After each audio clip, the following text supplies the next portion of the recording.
जन्म कुंडली मंगाने के संबंध में किसी कार्यकर्ता ने पूछा कि इससे ज्योतिष आदि के प्रति लोगों में अंधविश्वास नहीं फैलेगा क्या। आचार्य श्री ने उस कार्यकर्ता को समझाया कि कुंडली का उपयोग साधक की आत्मिक स्थिति का आकलन करने के लिए है। उससे हमें आगे का साधना क्रम तय करने में सहायता मिलेगी। साधक यदि सामने हो तो उसे देखकर समझा जा सकता है, नहीं होने की स्थिति में जन्म कुंडली काफी सहायक होगी। उस गोष्ठी में यह भी तय किया गया कि गायत्री परिवार की शाखाओं में अब भविष्य में चुनाव नहीं होंगे। राजनीतिक पार्टियों और सामाजिक व्यावसायिक संगठनों में तो चुनाव ठीक है, क्योंकि वहां पद के साथ समर्थन, सहयोग और अधिकार की बात भी जुड़ी होती है। लेकिन आध्यात्मिक और धार्मिक संगठनों में चुनाव से ईर्ष्या, द्वेष और अहंकार को बढ़ावा मिलता है। भविष्य में शाखाओं का संचालन करने के लिए केंद्र से ही नियुक्तियां की जाएंगी। उन्हें प्रमुख प्रतिनिधि या संयोजक आदि कहा जाएगा। ऐसे व्यक्तियों का चुनाव स्थानीय लोगों में से ही किया जाए। यह चयन या मनोनयन किसी को बड़ा बनाने या मानने के लिए नहीं, बल्कि स्थानीय गतिविधियों का संचालन करने के लिए होगा। प्रतिनिधि उस शाखा का हिसाब किताब रखेगा। यह भी निर्धारित किया गया कि क्षेत्र में जितने भी साधक सक्रिय हैं, जो स्वयं सिद्धा निष्ठा से उपासना करते हैं और नए साधक तैयार करते हैं, उन्हें भी स्वतंत्र दायित्व दिए जाएं।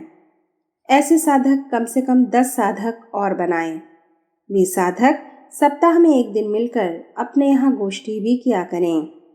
संगठन के बारे में चर्चा कर चुकने के बाद आचार्य श्री ने कहा कि इस वर्ष हम लोग गायत्री की उच्च स्तरीय साधना आरंभ करा रहे हैं।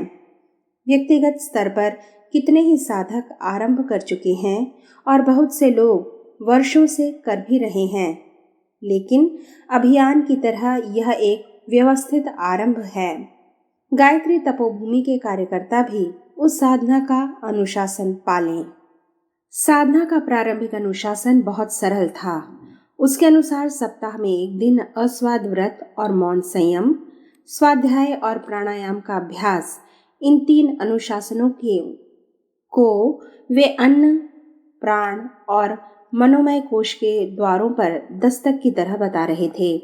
इसके बाद संपर्क में आने वाले व्यक्तियों के प्रति अनुग्रह का भाव, उनके प्रति कृतज्ञता मानने और ध्यान के समय अपने आप को एक शिशु की तरह गायत्री माता की गोद में अनुभव करने का अभ्यास था। प्राणाकर्षण प्राणायाम की प्रक्रिया आचार्य श्री ने उस गोष्ठी में ही समझा दी। कार्यकर्ताओं को पालथी मारकर बैठने के लिए कहा।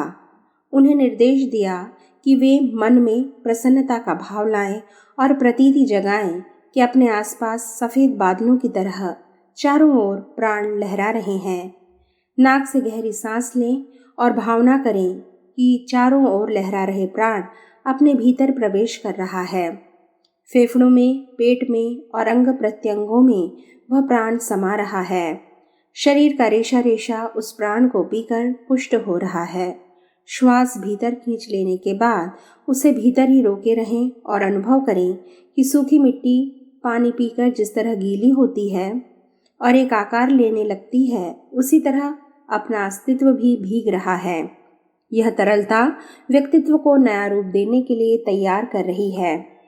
गीली मिट्टी जिस तरह अभीष्ट सांचे में ढलने के लिए तैयार होती है, उसी तरह अपना आपा भी इष्ट देव के साए में ढलने के लिए सन्नद्ध हो रहा है।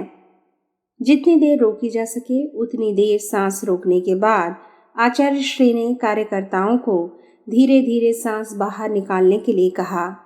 इस रेचक के समय अपने भीतर से विकारों और मल विक्षेपों के निष्कासन की भावना करने के लिए कहा गया।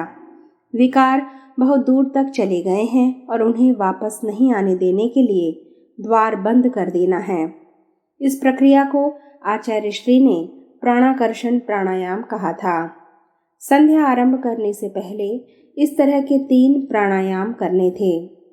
गायत्री तपोभूमि के बाहर शाखाओं में काम कर रहे साधकों को यह साधना दिवाली बाद आरंभ करनी थी। उनके लिए साधना विधान 1961 के अक्टूबर माह में भेजा गया। इससे पहले साधकों से उनके बारे में आवश्यक विवरण मंगा लिए गए थे। पंचकोशीय साधना में जिन साधकों ने उत्साह दिखाया उनके लिए अलग से मार्गदर्शन भेजा गया है। उन साधकों की स्थिति का विवरण भी अलग रखा गया। अखंड ज्योति संस्थान में ही ऐसे साधकों की पंजी बनाई गई। वह पंजी माता जी के संरक्षण में रहती थी। असली संकट आगे। उस वर्ष एक महत्वपूर्ण राष्ट्रीय घटना हुई। गोवा, दमन और दीव पुर्तगाली शासन से मुक्त हुए और उनका भारत के संघराज्य में विधिवत विलय हुआ। इसके लिए कोई बड़ी कार्रवाई नहीं करनी पड़ी। दिसंबर 1961 के तीसरे सप्ताह में भारतीय सुरक्षा बलों ने गोवा में प्रवेश किया और वहां तिरंगा फहरा दिया। हैदराबाद रियासत के विलय के बाद यह बड़ी कार्रवाई थी। प्राचीन विवरणों में गोपपुरम, गोवापुरी या गोमंतक के नाम से उल्लेखित इस क्षेत्र को राष्ट्र की मुख्य धारा में मिलाने के लिए महाराष्ट्र और कर्नाटक में वर्षों से आंदोलन चल रहा था। सत्याग्रहियों के जत्थे गोवा में जाकर गिरफ्तारियां दे रहे थे। गोवा को मुक्त कराने के लिए छोटी मोटी सैनिक कार्रवाई की संभावना जुलाई अगस्त से ही व्यक्त की जाने लगी थी। स्वतंत्रता आंदोलन के दिनों में आचार्य श्री के साथी सहयोगी रहे कांग्रेसी नेता जगन प्रसाद रावत ने गायत्री तपोभूमि में चर्चा के दौरान इस बारे में चर्चा की थी।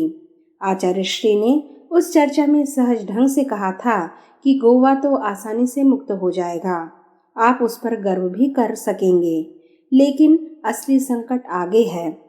वह वर्ष देश और सरकार के लिए अग्नि परीक्षा का वर्ष होगा। रावत जी आचार्य श्री के कथन को पहली ही बार में पकड़ नहीं पाए। उन्होंने आशय स्पष्ट करने के लिए कहा तो आचार्य श्री ने 2 साल पहले तिब्बत में चीन द्वारा मचाए गए उत्पीड़न और आतंक का जिक्र किया। जागरूक पाठकों को याद होना चाहिए कि समूचे तिब्बत को निकल डालने के क्रम में ही चीन ने जो अत्याचार किए उनसे अपना बचाव करते हुए हजारों तिब्बती अपने प्रमुख नेता दलाई लामा के साथ भारत आ गए। भारत ने इसका विरोध किया। चीन ने उस विरोध को अनसुना करते हुए भारत की 31,000 वर्ग किलोमीटर जमीन पर भी कब्जा कर लिया। गोवा की चर्चा के दौरान आचार्य श्री ने रावत जी के सामने यह पक्ष रखा था। दिसंबर 1961 में गोवा, दमन और दीव का भारत में आत्यंतिक विलय हो गया। इस पर देश भर में बधाइयां भेजी गईं, खुशियां मनाई गईं। आचार्य श्री ने भी भारत सरकार को बधाई और पत्र में लिखा कि उसे भविष्य में आने वाले खतरों से सावधान रहना चाहिए।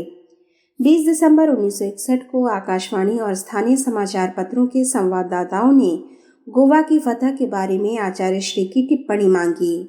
उन्होंने इस विजय को स्तुत्य बताया। साथ में यह भी कहा कि पड़ोसी देश ने हमारी जो भूमि 2 वर्ष पहले हथिया ली है उसे मुक्त कराने का भी ध्यान रखें। हमें सतर्क रहना चाहिए क्योंकि आने वाला समय हमारे लिए सामरिक दृष्टि से चुनौतीपूर्ण हो सकता है। यह टिप्पणी आकाशवाणी ने 20 दिसंबर 1961 के कार्यक्रम में प्रसारित की थी और उजाला, सैनिक, जागरण, राष्ट्रदूत आदि अखबारों ने भी इसे प्रकाशित किया था। एक संवाददाता ने पूछ भी लिया था कि आने वाली विपदाओं का कारण क्या फरवरी 1962 में होने वाला अष्टग्रही योग है। आचार्य श्री ने कहा था कि यह योग नियति के जिस विधान के अंतर्गत आ रहा है उसी नियति के एक अन्य विधान के कारण हमें राष्ट्रीय संकट में भी फंसना पड़ सकता है। उन्होंने स्पष्ट कहा था कि नियति के अन्य विधान से उनका आशय पहले की गई कुछ गंभीर राष्ट्रीय भूलें हैं। अष्टग्रही योग के बारे में जिस संवाददाता ने आशंका जताई थी वह भी उसके आतंक से परेशान था। राजगोपाल वर्मा नामक इस संवाददाता ने इस विषय पर आचार्य श्री का एक इंटरव्यू लिया। आचार्य श्री ने स्पष्ट कहा था कि जिन 4 दिनों में अष्टग्रही योग आने वाला है उसके मध्य बिंदु 5 फरवरी के दिन प्रलय जैसी आशंका से जरा भी विचलित नहीं होना चाहिए। ज्योतिर्विद भले ही कह रहे हों इस योग से महाविनाश होगा, लेकिन हमारा मानना है कि इस कुयोग से सर्वनाश जैसा अनर्थ नहीं होने वाला। लोगों को आश्वस्त रहना चाहिए कि योग के 25 दिनों में कोई अनहोनी नहीं होगी। ये दिन भी साधारण दिनों की भांति शांति से बीत जाएंगे। ग्रह योगों से इतने ही संकेत मिलते हैं कि अगले 10 वर्षों में पूरी दुनिया में आश्चर्यजनक बदलाव आएंगे। संसार के प्रत्येक भाग में और जीवन के प्रत्येक क्षेत्र में कठिनाइयां बढ़ेंगी। इन परिवर्तनों को शुभ की तैयारी के रूप में भी देखना चाहिए। अष्टग्रही योग के आतंक को या भय को निष्प्रभावी करने के लिए आचार्य श्री ने जगह जगह साधना उपासना के कार्यक्रम चलाने के लिए कहा। उनकी इस अपील को लोगों ने सुना और अपनाया। फिर भी लोगों में भय तो था ही। 1962 का फरवरी मास आते आते वह भय बढ़ने लगा। जनवरी का तीसरा सप्ताह लगते ही वातावरण में उसके चिन्ह विकराल होने लगे थे। यह योग 19 जनवरी से शुरू होना था और 12 फरवरी 62 को समाप्त होना था। इस अवधि में 6 ग्रह मकर राशि में आने थे। 24 जनवरी को 7 और 2 फरवरी को 8 ग्रह एक ही राशि में आने थे। यह स्थिति 5 फरवरी तक रहनी थी। फिर क्रम से एक एक ग्रह अलग होते जाने थे। जनवरी आते आते लोगों में भय का माहौल गहराने लगा। आत्महत्या करने वालों की संख्या बढ़ने लगी तो आचार्य श्री ने 24 दिन के लिए तपोभूमि में भी जप, यज्ञ और अनुष्ठान के क्रियाकलाप शुरू कराए। इन प्रयत्नों की सूचना मथुरा से बाहर नहीं जा सकी। स्थानीय समाचार पत्रों में एतद्विषयक समाचार छपे। उसे पढ़कर आसपास शहरों और कस्बों से लोग तपोभूमि आने लगे। 19 जनवरी से 12 फरवरी तक चले जप अनुष्ठान के दिनों में ही वसंत पंचमी भी आई। अष्टग्रही योग मौनी अमावस्या के दिन निकल गया था। वह दिन बीत जाने के बाद लोगों ने चैन की सांस ली थी।